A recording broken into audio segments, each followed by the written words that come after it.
halos ng senior generals ng AFP nandun kaharap namin. At ako mismo ang nagsabi sa kanila na kapag wala nang maasahan ang taong bayan sa executive branch, na alam natin wala na talagang maasahan ang taong bayan. Sa legislative branch, kasabot sila sa malawakang anomalya.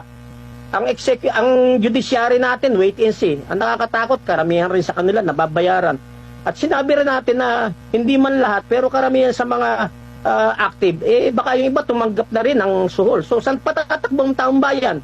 At sinabi ko to sa kanila, na kapag wala nang matakbuhan ng taong bayan, malamang mag-armas na rin tayo at labanan na natin itong mga gumagawa ng katiwalaan at sinasalaula na ang taong bayan at ang bansa natin. Tahasan natin sinabi sa kanila yan.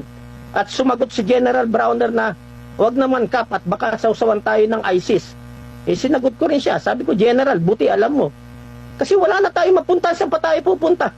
Yung hayop nga na wala nang mapuntahan, nasusukol siya, lumalaban tayo pantao na may antas tayo ng kaisipan para alamin ang tama at ang mali. Bakit tayo matatakot? Minsan lang tayo mabubuhay sa mundong ito at never na ito maulit pa muli. At ulitin ko, naniniwala ako, lagpas sa kalahati ng ating active service ang simpatyanan nasa taong bayan.